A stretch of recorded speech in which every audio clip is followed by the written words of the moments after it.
Buenas noches, bienvenidos a este nuevo encuentro con Justiniano.com, Actualidad y Justicia. Hoy vamos a tratar un tema que es falsificación de marcas.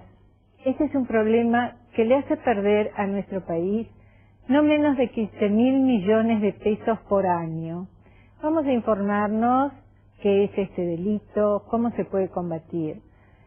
Contamos con la presencia del doctor Martín López Ferrando, es fiscal de la Nación, profesor universitario y escritor científico. También contamos con la presencia del doctor Roberto José Porcel, es abogado, profesor universitario y escritor científico. Vamos a una breve pausa y enseguida nos encontramos con nuestros panelistas. Gracias.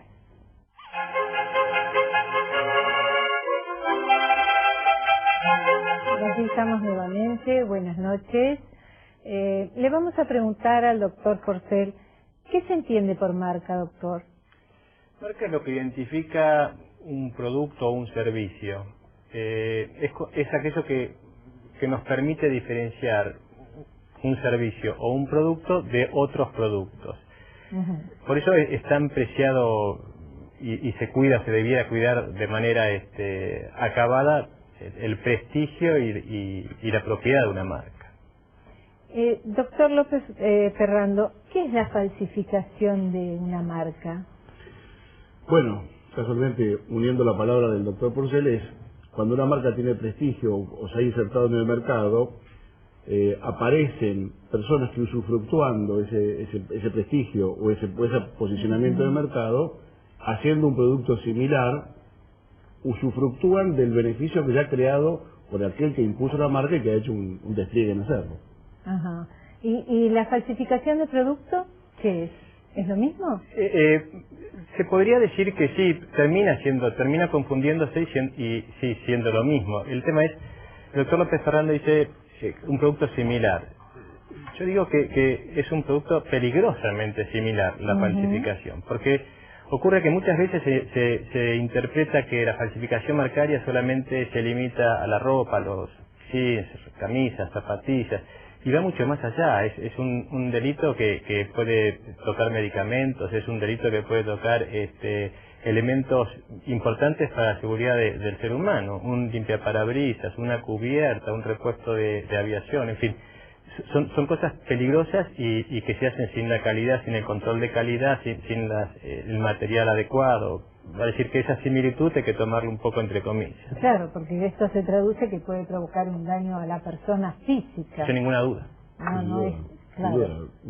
Una falsificación de un material quirúrgico o una falsificación de un medicamento. O de un medicamento. Bueno, como ya ha ocurrido, ¿no? Año 2004. Ha habido muertes. Y sigue habiéndola. Terrible. ¿Qué porcentaje ocupa este comercio delictivo dentro del comercio total del país? Mire, desde el punto de vista de la evasión impositiva y la marginalidad se habla aproximadamente de un 5% del PBI. Lo que ocurre es que es mucho, pero hay que tomarlo como un delito completo, vale decir, normalmente va... ¿Qué significa, perdón, completo? Claro, que va acompañado de otros delitos, contrabando, piratas del asfalto, normalmente no se agota en la falsificación marcaria propiamente dicha. Y de esta forma no nos limitamos a un 5%, sino que hablamos de 30.000 millones, lo estamos estirando prácticamente a un 10% del PBI. Muchísimo. El dinero que se obtiene con este delito, por supuesto, es dinero negro, digamos, ¿no? Sí, todo. ¿Se sabe cómo es el proceso para lavarlo? ¿De qué manera? No difiere del proceso de lavado de dinero de una actividad ilícita como el terrorismo o como el narcotráfico. Es lo mismo. Es más, en muchos casos es fuente de financiación. Una de las mayores preocupaciones que tiene hoy en la lucha contra el terrorismo es casualmente su financiamiento. Ahogar el financiamiento del terrorismo obviamente va a propender a su inexistencia. Una de las fuentes de financiación que tiene en la mira las agencias americanas básicamente es la falsificación marcaria, que tiene un volumen tan importante que merece la atención. ¿En todo el mundo es igual? Sí, claro. Sí.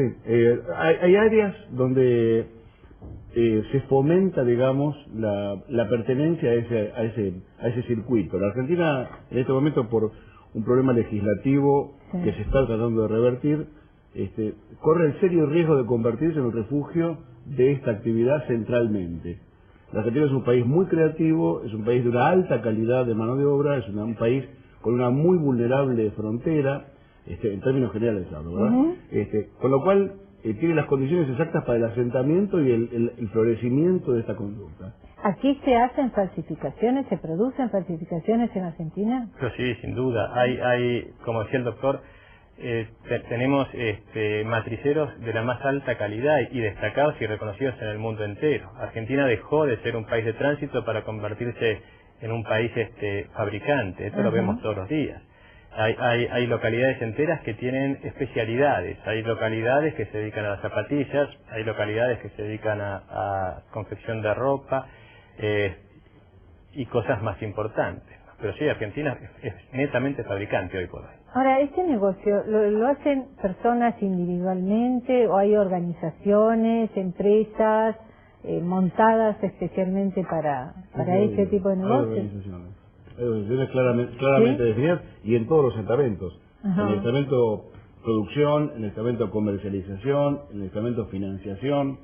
Mire, de un estudio de campo que hicimos en este rubro, una de las personas que investigó ciertamente el tema, le voy a dar un ejemplo, en una feria determinada donde se vendían una cantidad de productos falsificados. Usted me está hablando acá de Argentina. Concretamente de un lugar de Argentina.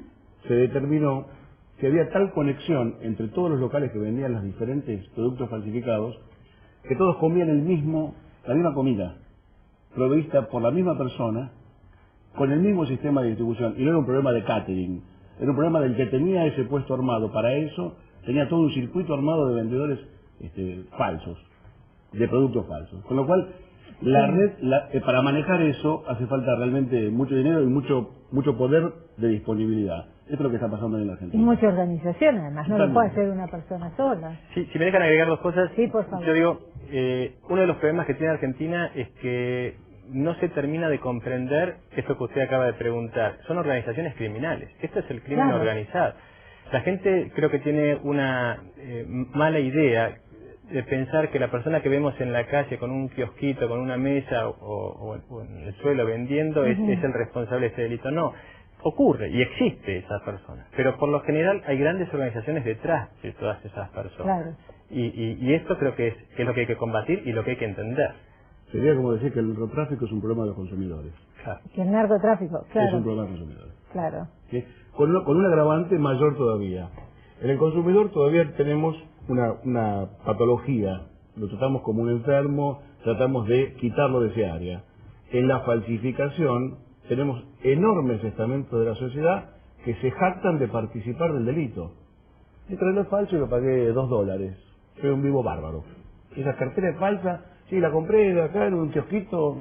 Es decir, nadie confiesa abiertamente yo consumo de cocaína. Pero todo el mundo confiesa abiertamente esta camisa es trucha. Es decir, hay que luchar también contra una cultura donde el combate no es un problema económico, el combate es un problema de acepto o no acepto la mentira. Porque se empieza con una camisa y se termina con una cubierta de avión falsificada.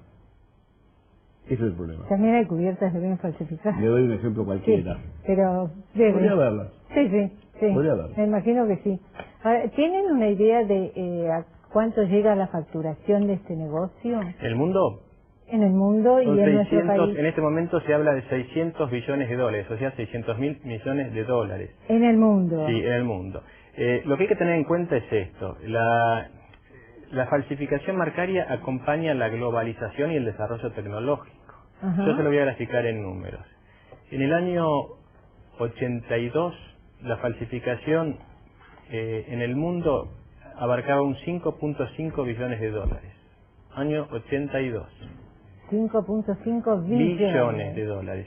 En el año 93 se pasó de 5.5 billones a 200 billones. Mire el desarrollo, cómo evoluciona. Y en el año 2003 de 200 billones se pasó a 500 billones de dólares. Estos son datos que los puede recoger Interpol, FBI, la International Trade Mark Association los publica en sus boletines. La evolución que ha tenido es brutal. En la República Argentina son los números que hablaba usted al principio. Los 15.000 millones de pesos. Son 15.000 y 30.000 si se los asimila con los delitos conexos. Claro. ¿Y la legislación acá en Argentina es suficiente? La legislación tiene tres pilares, digamos. Sí. Uno es la ley que protege la propiedad intelectual, otra ley que protege las patentes de invención y otra que protege las marcas. Le voy a dar tres ejemplos para que usted tome conciencia de donde estamos parados. La legislación que protege la propiedad intelectual es una ley del año 1933. Sin embargo, por diferentes modificaciones, es hoy la más efectiva, es la que mejor herramienta resulta al momento de penalizar. Las otras dos leyes, una es del año 80, que comenzó con el tema marcario cuando esto recién se largaba en el mundo, o sea, ha quedado virtualmente desactualizada. Sí. Y la tercera del año 86, si no recuerdo mal. 96, perdón. 96. Y, bueno, hay que tratar de unir el concepto de que toda invención y todo registro es un único concepto, es una propiedad. De diferentes modos hay que unificar el concepto. Es una propiedad el que la inventa, el que la fabrica, el que la registra, el que la explota, el que la comercializa, tiene el mismo derecho. ¿Sí? Porque esto pareciera que es un delito provocado contra las empresas y nada más alejado que eso. Cuando vayamos para acá, le doy el ejemplo. En el caso de los registros intelectuales de la vieja ley, si yo reproduzco un disco donde canta León Gieco no cobra un peso, el baterista de León Gieco no cobra un peso, seguro. El que le llevó los cables y el que hizo, o sea, nadie. No es un problema de León Gieco o de la disquería tal, es un problema que toca muy a fondo con mucha gente. Y da como en cadena. La Argentina produce muchos filmes y eso es mucha plata y es mucha gente, y toda esta gente que está acá seguramente sabe lo que es trabajar en una película.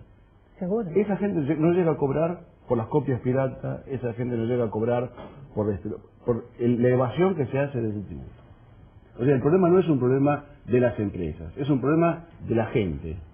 Y cuanto más hay involucrados, peor es. Seguro. Yo quisiera disentir acá con el fiscal en esto. Yo creo que el fiscal decía hace un ratito que es un problema cultural y de educación, y creo que sí, que hay que formar y que hay que educar porque es la base de este delito. Yo siempre digo, cuento un ejemplo, en los Estados Unidos, en los colegios, en las primarias o jardines de infantes, se los hace dibujar a los chicos, cada uno su dibujo y después poner el nombre. Entonces, Pedro, María, y después la maestra le saca las hojas y se las cambia. Y los chicos se vuelven locos y dicen, no, pero esto es mío, esto no lo hizo él, esto lo hice yo. Claro. O sea, los van formando desde chicos en esto. Bueno, salvando las distancias, yo creo que hay que diferenciar los delitos que comprenden o lo que integra la piratería, comúnmente denominado piratería. Una cosa es el delito, la defraudación contra la propiedad intelectual, otra cosa es la defraudación contra las patentes y otra cosa es la defraudación por falsificación marcaria. Le pido disculpas, me lo amplía cuando volvemos porque tengo que hacer un corte. ¿Cómo? Vamos a ir un corte, les recuerdo que cualquier consulta, inquietud o sugerencia se pueden comunicar con nosotros mediante nuestra dirección de mail info@justiniano.com o visitar nuestro sitio www.justiniano.com o bien llamarnos al teléfono 43940000. Enseguida regresamos. Gracias.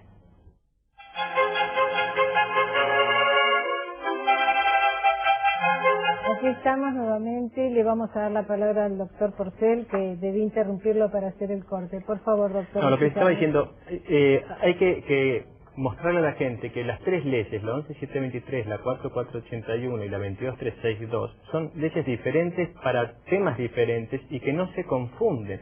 Uno lee en los diarios, por ejemplo, que hubo causas por secuestro de CD truchos. Bueno, ese es 11723, eso es propiedad intelectual y como bien decía el doctor López Ferrando, la ley prevé sanciones para ese tipo de delitos, llegan hasta los 6 años, se rige por el 172 del Código Penal. En cambio, en la falsificación marcaria no existe pena, porque los 2 años de pena establecida, ya con la figura de probation y con las prescripciones, se han desvirtuado totalmente. Entonces, hay que generar una norma que hoy por hoy no existe para el tema de la falsificación marcaria. Eso es lo que quería... Bueno, de hecho en el Congreso hoy se debate un proyecto que amplía las penas y que amplía una cantidad de figuras respecto a este tema. O sea, el tema está claramente en debate. Nosotros hemos propuesto en el curso de la semana pasada la creación específicamente de una fiscalía que básicamente tenga el manejo, digamos, de este tipo de infracciones, sean unos u otros, pero también necesitamos las herramientas penales, o sea, las leyes penales necesarias para hacerlo. Claro, claro. Hoy no existe. ¿Y la ley prevé sanción para la persona que consume estos productos? No, o sea, se podría buscar la figura del encubridor, pero no la ley. Mire, hay una norma madre acá que tiene rango y jerarquía constitucional, que es el acuerdo TRIPS. Parece que nadie se da por aludido en la justicia penal reconociendo este acuerdo TRIPS como vigente, y esto lo digo... Sí, que el acuerdo TRIPS. El acuerdo TRIPS es un acuerdo de la Ronda de Uruguay que lo han suscrito prácticamente todos los países del mundo, por el cual se ponen pautas, se fijan pautas para todo lo que tenga que ver con el mundo de la propiedad industrial, la propiedad intelectual. Y concretamente en lo que hace a la falsificación marcaria, el artículo 61 del acuerdo TRIPS establece que la República Argentina, digo la República Argentina porque es un país miembro, tiene que generar un proceso penal que contemple penas y sanciones adecuadas con la gravedad del delito de que se trata. Ahora, nadie más sabía explicar, y acá me encantaría que el fiscal aprovecharle y que lo conteste, por qué, por ejemplo, hay una pena de hasta 2 años para el que falsifica un medicamento, porque no hay una ley especial al día de hoy, y hay una pena de 6 años para el que falsifica un CD. Bueno, ese es el vacío casualmente que estamos tratando de empujar para que desaparezca, y tratamos incluso de que el tratamiento sea general, o sea, que la cultura de la falsificación no ahonde. Insisto, hoy pareciera que falsificar un CD tiene más preponderancia que falsificar un medicamento. Bueno, de hecho que hacer un medicamento falso. Por eso, pero lo que tratamos de evitar es que eso procede. Estamos tratando de lograr las herramientas para combatirlo. ¿Y en otros países cómo es la legislación? ¿Es más dura, más eficaz? No solamente es más dura, perdóname, ¿no? Pero me parece que no solamente es más dura y más eficaz, sino que hay tal vez más conciencia respecto de lo que es una marca. El ejemplo que dio el doctor Porcel me parece clarísimo. En Argentina tenemos un desdén sobre ciertos derechos propietarios que en realidad debieran ser cuidados con mucho más protección legal. Este es uno de ellos. Como la propiedad no se ve, como el registro propietario no se ve, como el trabajo intelectual no se ve, salvo en las obras de arte, pareciera que no existe. Una persona que desarrolla un género y lo patenta, tiene protección cero. Nada. Una locura. Déjeme que les agregue un dato. Sí. Contestando su pregunta, América Latina, el único país que no utiliza el recurso del proceso penal para enfrentar la falsificación marcaria, para enfrentar el delito de falsificación marcaria, es la República Argentina. Se combate este delito desde la órbita civil, no desde la órbita penal. Eso tiene que llamar una reflexión. Es el único país de América que no utiliza el proceso. ¿Y eso por qué? Y esto es un poco por lo que decía el doctor, no hay herramientas, no hay leyes, los jueces federales no le dan la importancia que el delito tiene, el Ministerio Público por lo general no apoya las investigaciones y no hay sanción. Entonces, un delito que no tiene sanción, el juez dice, no, ¿para qué me voy a dedicar a esto que no tiene ninguna sanción cuando de repente tengo... Tampoco las multas, ¿verdad? Porque no, sé que multas son irrisorias. No solamente eso, sino que han perdido vigencia. Usted se acuerda que con todas las leyes de emergencia que suspendieron y congelaron las actualizaciones y demás han devenido totalmente inexistentes. Y una vez más, volvemos al caso de que no se cumpla con el acuerdo TRIPS porque no se generan multas adecuadas que sean lo suficientemente disuasorias. Si me dejan poner un bocadillo más. Se está contemplando en este momento la reforma del Código Penal. Cuidado porque se está, dentro de este proyecto de reforma, se habla de los derechos de propiedad intelectual y propiedad industrial, se los confunde, no se sabe de qué habla, y tanto en la parte dispositiva, en la parte general como en la parte especial, se está haciendo un manejo malo de lo que es el proyecto de reforma. No se incluye, por ejemplo, una barbaridad. Dice que los delitos de acción pública van a tener instancia privada previa.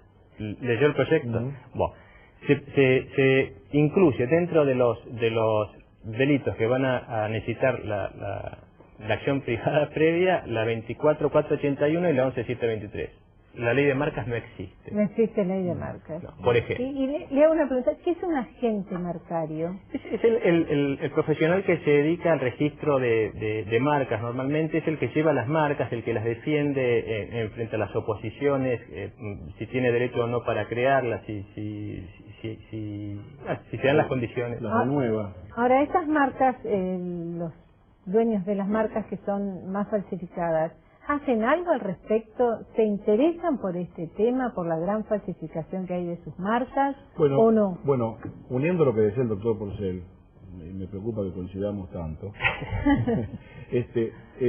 al no tener un sistema penal positivo, desalienta la persecución, porque hacer un juicio que a una empresa le resulta caro, para terminar en una resolución que no afecta en nada al productor, claro, es una especie de desaliento tácito de lo que debiera hacer. Entonces, casualmente lo que estamos proponiendo con la Fiscalía y con la modificación legislativa es poner un punto de inflexión, generar la conciencia de que en realidad la marca, la patente o el derecho intelectual son trabajos, es inteligencia, es diseño, es valor acumulado. Imponer una marca en el mercado, hacerla creíble, hacerla seria. Le doy un ejemplo. Si yo fabrico este vaso, y este vaso nunca tuvo ningún problema, y la marca es X, el vaso X vale tanto. Claro. Porque yo me preocupé de que nunca pasara nada. Claro. Van a aparecer 50 falsificadores. Mi trabajo no solamente fue falsificar el vaso, sino que fuera el bueno. Claro. ¿Sí? Esto hoy no está siendo reconocido. Al contrario, se está premiando a los falsificadores de porquería. Bueno, les pido disculpas, pero se nos acabó el tiempo. Hubiéramos seguido charlando muchísimo más sobre el tema. Quiero rescatar de esto, que va a haber que ponerse muy firmes con el tema de leyes y sanciones y integrarse al resto de los países y al resto de la comunidad, no quedar tan aislados, ¿verdad? Sin duda. Para protegernos absolutamente a todos, porque muy chiquitito. Muy chiquitito. Ya nos estamos yendo. Ojalá la fiscalía de la que habla el doctor salga, porque claro, eso sería de una ayuda brutal. Claro. Y lo otro al Poder Ejecutivo, al Poder Judicial, las grandes ferias, que todos saben que venden productos falsificados. ¿Por qué se persigue de repente al kiosquero, al puestero? Y no a estos lugares. Y no al que les da la distribución del lugar, como el landlord, como pasa en cualquier parte del mundo, ¿no? Bueno, esperemos que se haga. A ustedes les digo muchísimas gracias por habernos acompañado. Les recuerdo nuestro mail, es info@justiniano.com, nuestro sitio www.justiniano.com y el teléfono es 43940000. Muchísimas gracias por habernos acompañado y nos vemos el viernes próximo, Dios mediante. Hasta luego.